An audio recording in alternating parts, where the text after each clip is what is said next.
Alright, hey guys, it's me, Nano. Here we're going to be doing Nano Assault Neo again. Going to be doing World, or Group of Stages 2, which is going to be Zeta, I think?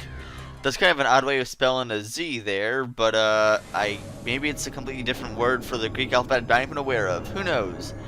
Either way, you'll see this little celluloid thing with all these little towers kind of blocking your way. This tries to make things easy and difficult at the same exact time, just for the fact that while, you could easily dodge enemy fire with those towers, you also can't really attack enemies too well either because of the same reason.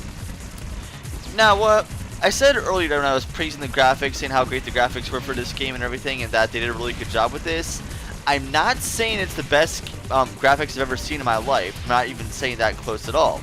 All I'm saying is for a developer to develop this game in 80 megabytes without even doing all too much of the Wii U's hardware yet, and pretty much just like scratching the surface of it.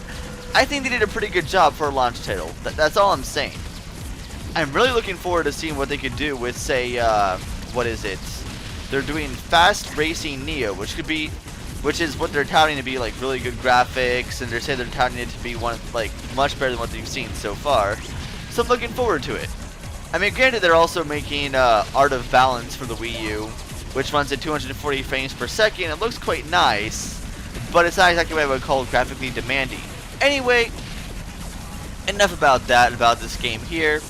There's honestly not really much room to run around, and you can easily get, because of all these little towers you see here, it's kind of hard to it's easy to get yourself caught in a corner, and like I said, it's really hard to attack anything as well for the fact that they're all trying to swarm up on you.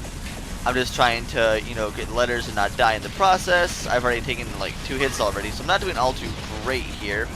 I pick up a shield. I don't even really realize it until like halfway through, where I don't even try anymore. And now I pretty much runs out, and now I have a B and an O for bonus so far.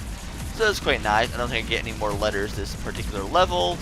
I'm trying to hit those enemies, but at the same time I can't because those towers keep on blocking my shots, which is kind of annoying, but whatever. This is probably one of the more intense stages of the, Zeta. I don't think Zeta is really all too bad, honestly. I don't really think there's all too much that happens in Zeta that's really, painstakingly painful. I actually kind of think that Epsilon was actually harder in certain ways, but I don't quite remember Zeta 3 all too much, so we'll see how that goes. I know Zeta 2 is actually quite easy, and is kind of vacant in terms of the stuff that can actually happen. Either way, I'm just trying to reach up 91%. I finally do it, and of course it ends up on the opposite side of the celluloid there. So I can go ahead and just head over and walk over there, or not walk over there, but really fly over there. I'm just shooting in case anything else in my path I can't really see. Nothing really else. Got all the credits I needed to. Not really too big of a deal. Now I gotta head on to Zeta 2. I decided to just not get any weapons and get just an attractor and a nano shield. Why not? Attractors are nice to actually pick up those power-ups you don't get too close to an enemy with. So kind of helpful. Now you notice Zeta 2, there's not really all too much going on this celluloid. It's basically, you see those little arm things? They actually home in on you and can actually attack you. So it's kind of like a tree obstacle that can actually attack you, but they only shoot one bullet at a time. So they're not really all too threatening. However, those little spike guys like that, when they get in groups, can be quite troublesome. However, because they also home in shots on you, however, you can easily just like go around them in circles and avoid them. Nothing really too exciting happens here. I mean, I did pick up another Seeker there, so I could go ahead and use those, but I honestly don't think I need them here because, like I said, the enemies in this area are not too threatening. Pretty much it's just a level to introduce those little claw guys, and that's pretty much it. Nothing really exciting at all, but either way, just now it's a long level because all of those little things don't really give you all too much, but at least I can rack up my little bonus thing here. Grab some credits at the same point. I don't think there are any actual difficult enemies. I think it's just like those little fuzzy guys and those little claw tree things. But that's pretty much it. Like I said, it's kind of not really much to talk about here. It's just kind of like a deserted area. I guess you can kind of see like the peach fuzz on it, which kind of looks kind of neat. I'm trying to show that off, but I mean, there's really not too much that shows off graphical power here on the stage compared to most of them. Aside from like the fur on those things, I guess. But really, It's just trying to fight these guys just to go on to the next stage, and I'm not even using I haven't even used my secret yet. See, these guys aren't really hard at all. It's now, granted, these guys come back later to later stages, and well, I do kind of like the dubstep thing going on here for the music in here. Now, granted, I'm not really the biggest fan of dubstep. I would say 95% of it is pretty much trash. But I would say MLP has actually gotten me into the whole dubstep craze, and actually about 5% of dubstep is actually pretty good. That's right, MLP actually got me into dubstep. Final scratch, in case you guys are wondering. Anyway, completely unrelated to anything else I'm doing here, let's just head out to the portal and get out of here. So like I said, I still hate most dubstep, I still think 95% of it is utter and complete trash. Anyway, let's just head over to the little beam while I can. I think I'm trying to kill off everything here until I get 100%.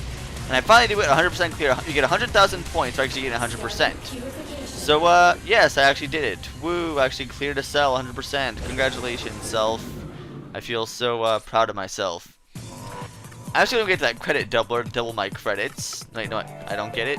Thought I did. Or do I just wait? Do I just save them? I'm honestly not sure what I did here. I just get over there and I leave? Or...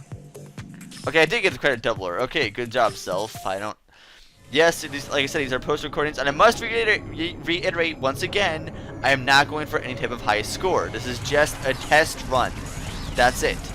I need to reiterate that for people who might just see one stage and say like, wow, you really suck at this game. Yes, I kind of do, because I'm not really trying. Either way, those little invisible pig things come back again, and they actually swarm in on you. So it's a lot easier to get killed by them, especially for the fact that you don't have much place to run. You either have those guys coming from behind you or from the top, so be careful. I don't know how I died there. I think I actually ran into fire, wasn't really paying attention. But either way, there's, like I said, there's not much area to run around here. Because you get enemies swarming, you get enemies popping up from behind you, from the top of you. Not really much room to move around at all. So just be careful here. This kind of reminds me of, actually no, it doesn't remind, I was going to say it kind of reminds me of the infamous elevator stage of the Conduit. I think it was like level 9 or level 10. Man, that was like a painful way to enter. Like, hey, look, you get swarmed right after you get the elevator. You die within like 2 seconds. Hooray! Oh, this isn't really related to the Conduit at all, because this is actually a twin-stick shooter, not a first-person shooter. And, yeah, anyway. Just grabbing some credits around here. So yeah, we pretty much got past all the more hectic parts of this. However, there are plenty of shots coming up from over there. Gotta be really careful so I don't get hit by any of the shots here. I'm not even sure where they're coming from because I don't even see any of the invisible things. There were actually 3 there. Wow, okay, got pretty here, but at least I got a U. That's nice. I got one more letter and I could actually get a what is it? Actually spell out and get a bonus stage, and I ran into something, didn't even see it. I died from these little small things. Congratulations, self. Alright, getting close to that 90%. I'm being very cautious here because I don't see any invisible guys. I see a swarm of lights over there, so obviously those are probably enemy attacks. And I finally got the S, so I got ahead and got the bonus there, so I get a bonus stage. How many seconds will I last this time? Let's find out.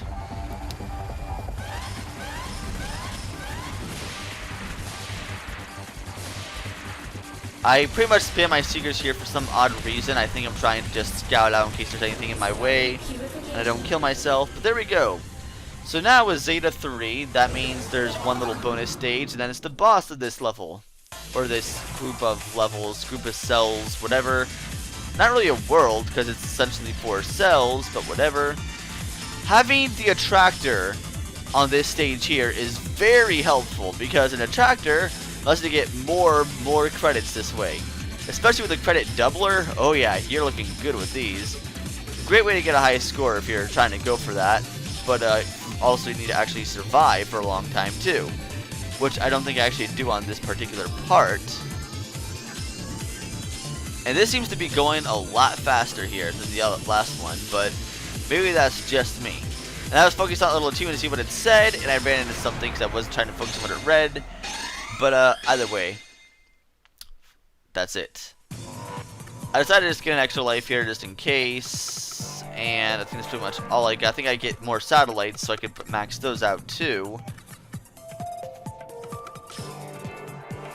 And I get a nano shield as well. Why not? This boss is actually one of the easier bosses in the game, in my opinion. I think it's probably the... If anything, it's actually the most easy boss in the game, even more so than the first one. Just for the fact you have a lot more opportunities to actually hide. This guy here, while looking a lot more threatening, is also easier to and shoots off a lot more.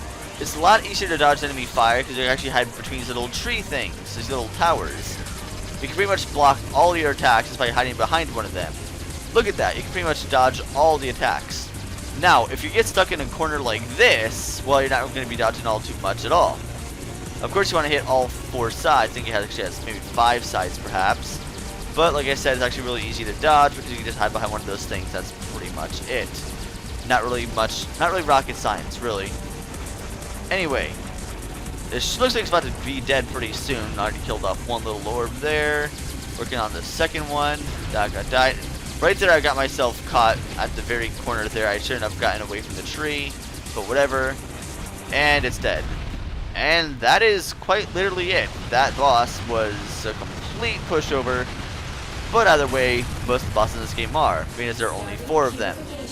Either way, the cell is purified, and that should be done. So that means next time I'll be going on to the next rank. Let's see how terrible I did. Yep. So next time we'll be heading over to Omicron. See you guys then.